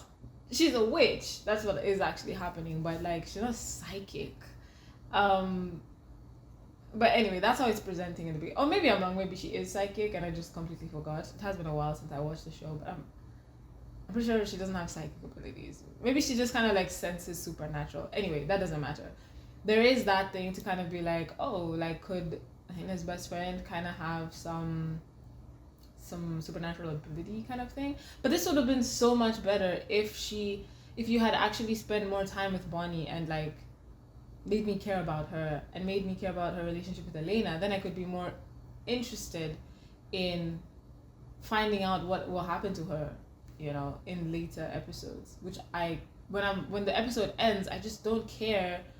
There's nothing that's left in my mind being like, oh, next week I want to find out, like, I guess the biggest thing is to find out who is attacking the people. But you're first supposed to think it's Stefan, and then Damon shows up, so you already know it's Damon. By the end of the episode, you already know it's Damon. But I guess there could be the question of like, maybe it's not. Maybe there's another vampire altogether, which is, it could be. And then what else do they have that could be like the doppelganger thing? So we don't know it's a doppelganger yet. So just like, why does Elena look like Catherine? That's another thing that's a good one, where you can be like, wait, is it like reincarnation or like what's going on? That is a good nice little like mystery to leave there for us to try and figure out. And then you could also be left wondering about Damon's relationship with Stefan. Like, why are they so strained? What happened? Why are they fighting? Why is Damon so hell-bent on like ruining Stefan's life? Like, that's another one that is a good, because Damon is an intriguing character, and again, it's just because of the life that he brings. It just like shifts everything and makes it more interesting to watch. So yeah, I would say that this is one that similar to, was it the OC, where I'd be like, if it's on, if I happen to catch it on next week, I'll watch it. But I'm not gonna be actively like, oh, I need to watch the Vampire Diaries second episode, which isn't good. But again, it wasn't a horrible thing because vampires, So I'd give it probably like a 6.9. It's like not quite good enough to get to the seventh, but it's not a terrible episode by any means. Better than Smallville. I don't think anything on this list is gonna have worse than Smallville. And I also know that there's parts of my rating that are biased because I did watch it all the way to the end, so I know where characters end up. Like Caroline, for example, one of my favorite characters, and her development is insane. Like she changes so much and gets so much better. So it was interesting in that sense, just being able to see it in hindsight and be like, you know, knowing where these people end up, just seeing them act this way in the beginning when they were so young and untainted by everything. Like, yeah, it was interesting. But the episode would have just definitely benefited from them taking a little bit more time to actually focus on the characters, and you're not just setting up a love story, because they leaned very heavily into that Stefan and Elena thing of them just being like, you know, always looking at each other and all of that stuff. So they lean very heavily into that. Not a problem. I mean, that is a big part of the show, the romance, fine. But I would have liked more time spent on actually developing Elena and her relationship with Jeremy and her relationship with her aunt and Bonnie, and, you know, like Matt and them, they're not very important ever to the rest of the story. So it's fine that they don't get much screen time, but especially since there's so few characters that are actually critical to the story. It's literally only Damon, Elena, Stefan. You notice how I keep on saying Damon, Elena? I actually meant to say Damon, Stefan, Elena, and Bonnie are like the most important, and you could throw Bonnie in there. Obviously Bonnie is very important to the story. So like these 5 characters really needed to be, you need to like give me more of them, you know, like take your time and build these characters from the beginning. It really would have benefited a lot from that, I think. So that when all the vampire stuff starts happening, I actually care, you know. Because as it is, I'm like, first of all, not afraid that anything is gonna happen to Elena or Bonnie. Anything that happens to anyone else, like Vicky, I don't care about Vicky. I don't care about Matt. So I don't even care that his sister is attacked. I don't even care about Jeremy. So I don't care that his like love interest has been attacked. You know, it was just like, oh, like that happened, but there's no like depth to it, you know, and that's a shame. It could have been a lot better. But again, I'm not saying it's a bad episode. Obviously the show went on for a pretty long time. It had a huge fan base. I myself enjoyed it for a long time, not all the way to the end, but I enjoyed it a lot. I love the characters, so yeah, it's just like, where do I think could have been improved? Characters, definitely the characters and their relationships. Lastly, we have the Pretty Little Liars, which just made it onto the list. It came out in 2010, and this was one, again, I'd never watched it. And it actually surprised me because for some reason I wasn't expecting it to be good. I think it's because like the first few minutes of the episode are not good. They're not good at all. And I think that set my expectations really low. So as it kept on going on and like getting better and better, it just like it whenever a show is able to do that, I give it so much more credit, you know, than a show that just like starts good and ends good. And so I guess for that reason, that's why it was kind of a surprise that by the end of it, I was like, I want to keep watching. I actually did end up keep watching. I went a couple of episodes in, just because of the mysteries that they set up in this episode are actually pretty good. Like, I'll admit that the actual overall like who killed Allison wasn't a big like draw for me. I didn't really care who killed her or why, which I think that's weird. It might be weird. Because I mean, somebody did kill her, and I should be curious about that, but I really wasn't. Maybe it was just like compared to the other things I was curious about, like it was lower on that list. But there is that. There's also just the question of like who is A. That was the real one that got me to be like I want to keep watching, because it at the end of Gossip Girl, I wasn't left the Gossip Girl pilot. I wasn't left thinking, who's Gossip Girl? Like that wasn't any question anywhere on my mind. Um, even the characters in that show don't really care so much about who Gossip Girl is. It's not a mystery they're trying to solve. But with Pretty Little Liars, it is a big thing. Though, like, who is A is a huge thing, because if she's dead, and unfortunately, like, the intro sequence gave away the fact that she was actually dead, before they confirmed it in the episode. So that was kind of like they kind of shot themselves in the foot a little bit there. If they were trying to, like, set up she might not be dead, like, it could be her. We thought she was dead all this time. She isn't. No, the intro completely gave it away. But, even the characters are like, how could somebody be sending us this information? It has to be her, because nobody else knows the kind of things that this person is saying. It has to be her, but then she's dead. So, like, who is it? That's a huge one for me. Like, I'm actually gonna finish the show, because I really want to find out. I really want to find out who this A is and how they found out all of this information. That was a big one for me. Another one was the relationship between, what was her name? One of the teenagers and the teacher.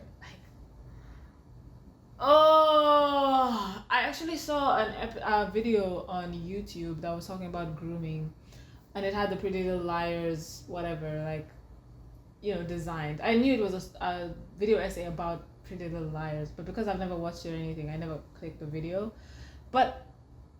And this was before I even watched the pilot episode. I saw this YouTube video a long time ago, so I knew there must be some sort of element of, like, underage something that was happening. I didn't expect it to be from the pilot episode, and I also didn't expect it to be shown the way it was shown, because honestly, the way they depict it, it's like they are framing it like it's not wrong. It sounds crazy to say, but, like, that's the vibe that I was getting. It wasn't being shown like we should be horrified by what is happening. It wasn't being shown that, like, the teacher was very obviously in the wrong here. It was it's almost being depicted as if it's like, they really love each other, and it could be like a sweet relationship. And so I just wanted to keep watching to see whether, as the episodes go on, if it was going to shift in that way to kind of show like, no, this teacher is not okay. But no, I'm going to tell you right now, because I kept watching. It gets worse. It gets worse. I actually think there's an entire episode, like a scene in an episode, that has it talking about, like, her maturity or something, and by the end it doesn't come to the conclusion that she's too immature for a guy his age. No, the conclusion is that he shouldn't be judging her for her age because she's actually more mature. Like, the episode ends with it having told us that, like, the entire concept of him thinking that she was too young was wrong on his part, as if he was a jerk for thinking that. Like, oh, I couldn't believe it. Anyway, so, like, that was one of the biggest reasons that I was, like, hooked by this show, because I was like, what? I don't understand how this could be a thing. Yeah, and anyway, it still got me, because it's still going on from the episode that I finished on. Anyway. And then another thing was the whole Jenna, like, mystery. Like, what happened that they keep talking about this Jenna thing, and they're so worried about people finding out about this Jenna thing. And what was it? What happened? That was another one. I was like, I want to find out. And it does get answered, and it's a pretty good, like, story to be, like, hooking the audience with, because it's like, these girls are not innocent, and Allison wasn't innocent. You know, it kind of like unpacks. Anyway, I'm moving way past the pilot episode with this whole discussion. The point being that it sets up a lot of nice mysteries to keep you intrigued, to like make me want to watch the next episode. Definitely, if I was watching this and it was just the pilot episode and I have to wait a week to watch anything, I would be sad. I would be like, next week, what time, what day, Thursday night, 8 p.m. I'm there. I'm gonna sit down and watch it because I need to find out everything. I need to find out what's gonna happen to each of these characters. And the curious thing actually is that I don't like them as a group. Like, I don't think the show does a good job of showing the relationship between these different girls, like showing them as a group of friends. It's weak in that way. Whenever they're together, they all feel like the same girl, the same personality. They're just saying different lines. It's not like somebody would say something specifically because of who she is. It's just more like, you know, you say your line and then you say your line and then you say this line because we need this entire thing to be said. But individually, they're very strong. Like, I really enjoyed watching their individual little dramas and finding out who they are on their own. And so I didn't mind so much that when they came together, because I understand the context, you know, like I know what's going on in the back of their minds, even though when they're together, it doesn't feel like, and it's kind of a part of the episode, I think, if I remember, that they're not really friends anymore. So that could also be part of it. Maybe it's like it's something they did on purpose, an intentional thing to have them as a group dynamic be kind of weird, but like, yeah, a weak point for the episode for me, but individually very strong. I like all of these characters individually, and was very interested to see like where, as the season went on, where each of these people, how their stories would, you know, like progress.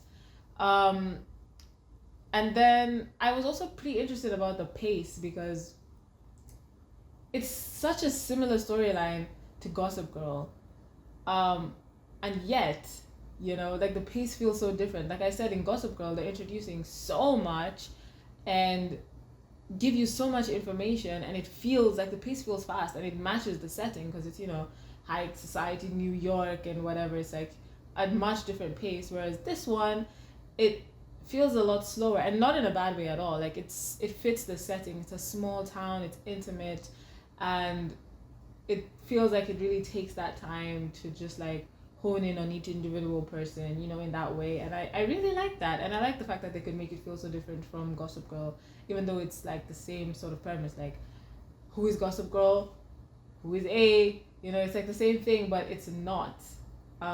Because as I said, in Gossip Girl, the who is Gossip Girl is not a huge question in the pilot episode, or most of season 1 really. And with, I think, you know, I make such comments and I actually cannot remember. Maybe in season 1 it's a bigger thing, but definitely not in the pilot episode.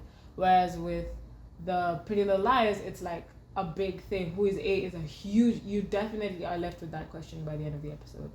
And then there's also what is the name of that character? Emily, I think. I liked her a lot, and I think it was weird because I kind of like connected her a little bit to like Santana Lopez from Glee. And if you watch my Glee ranking thing video, I mentioned how I really, really love Santana Lopez. They feel very similar to me, these two characters. And it's something just about their like mannerisms, you know. There's like a quiet inner something about both of them, and maybe it's that, you know, like being in the closet type thing, or I don't know, but yeah, I really liked her, and I was kind of interested to see, like, as the show went on, if I would still feel that like connection between her and Santana, or if it would kind of become different. If I would like her as much as I like Santana, like I was curious about that. But as I've said, I really liked all the girls, which is a very, very rare thing to happen for me, to like so many characters in one show. but yeah, honestly, a very strong episode. It was very strong and unexpected. Um, and it kind of made this whole thing, like, I was wondering, what am I going to rate it? Because it was good. And I actually ended up watching more than the pilot episode, which is huge considering what we're currently trying to test. And so I think I'll give it like a 7.9. So I'm not going to say it's on par or better than One Tree Hill, but it's close. Like, it is good. So yeah, I would give it like a 7.9. So, what's the verdict? Which 2000s classic TV show, teen drama TV show, came out of the gate the strongest? Well, I think, I mean, if you've been like keeping score, it's Gossip Girl.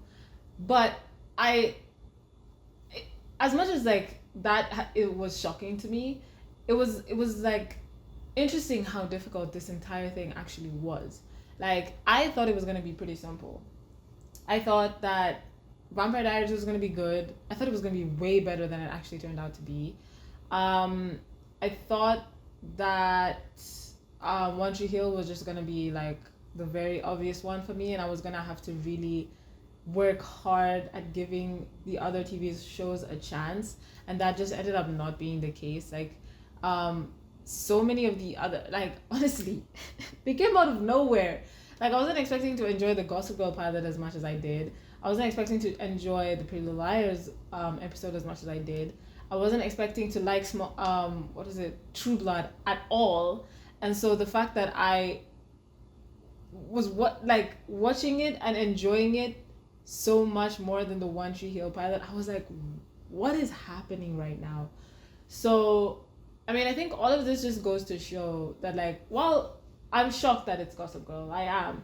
But I'm shocked by the entire thing, really, because I think it goes to show how they put so much effort in. Like, these shows were popular for a reason. They put a lot of effort into keeping us entertained week after week after week. Like, making sure that they put as much as they could into each episode, starting right from the pilot. Like, they knew they could not fumble this coming out, and they, for the most part, they didn't. I mean, like, there's also the fact that you can't really have every TV show have the same sort of vibe, and so, like, having a show like the OC have a different kind of a pilot episode, a different pace, not really having the same sort of like bombs that keep you invested until the next episode, like just setting it up in a different way so that it's more of like a quiet, like, I think I'm gonna enjoy this show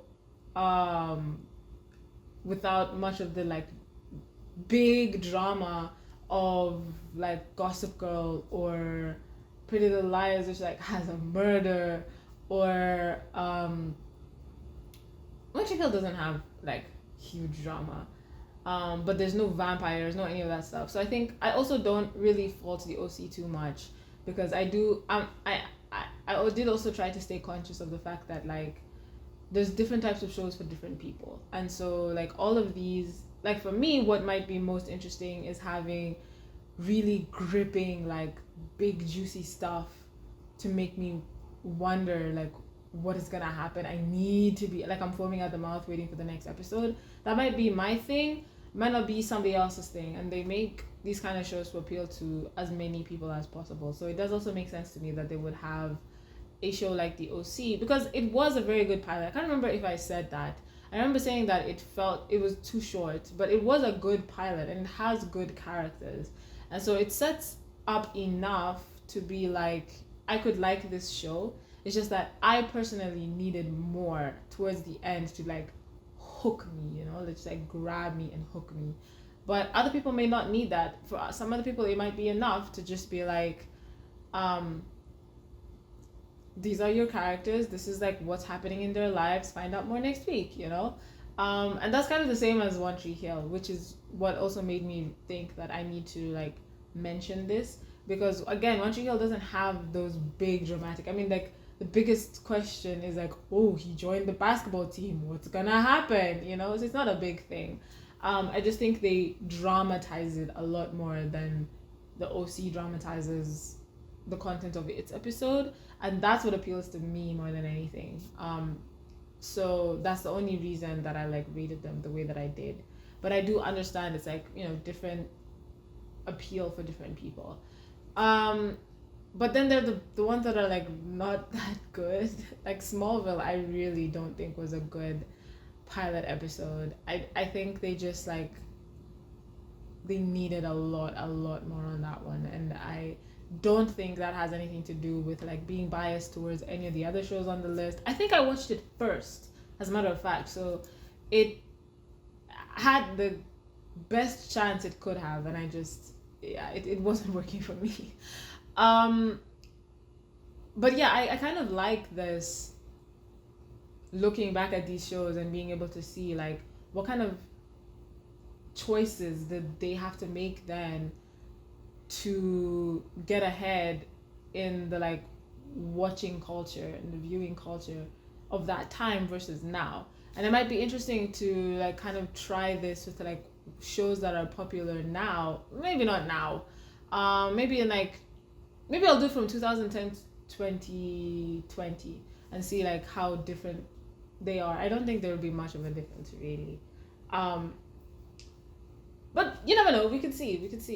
The other thing is that it actually also gave me the idea to look at like which of these shows had the strongest first season, because that's another thing where it's like sometimes shows start really strong and then they just fall off a cliff by the end, and sometimes they stumble out of the gate but then they pick up and they get so good.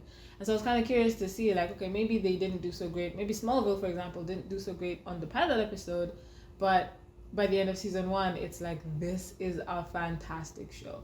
I just don't know if I would be able to bring myself to actually watch all of these all the way to the end of the first season. I mean, I've already said like Gossip Girl I already watched. I would need to refresh it, but I would be happy to do that. The OC I also watched a couple of episodes in so I could finish. What's the other one? Pretty Little Liars, I'm happy to finish the first season. As I said, I also already watched a couple of episodes in. One Tree Hill, you don't need to ask me twice. And this Trueblood, I'm a little bit scared of getting into Trueblood. I'm scared that I'm gonna like it and I don't want to. And I don't know why. I think it's like I don't want to like Trueblood. But that episode was too good. I feel like I'm going to love it, and I will judge myself if I do, but I will be open to it. So that might be a video that I do now, where now like we talked about the pilot episodes, let's talk about the whole first season. I also want to make sure that I say again that this doesn't mean that I think Gossip Girl is the best show on this list. A pilot episode is not any indication of the quality of a show. So just because I think that Gossip Girl had the best setup, doesn't mean that I personally think One Tree Hill is the best show on this list. And yet I haven't said it's the best pilot episode, you know? So like, it's not really any indication. And I just want to make sure that that's very clear. I don't think Gossip Girl is the best show. I don't think Smallville is the worst show on this list. I'm literally just talking about the pilot episode and what it sets up and how well it does it. Yeah, so I hope I didn't offend anybody with the opinions that I had about the Smallville episode in particular. I mean, like, if you're ready to fight me, like, please understand what I'm saying. It's not the worst show that came out in the 2010s. I'm not saying that. Or compared to any of the others on this list. That's not what I'm saying. I'm just saying that it, in my opinion, set everything up the weakest compared to the others. Okay? I come in peace. Alright. Anyway, that's it for this episode.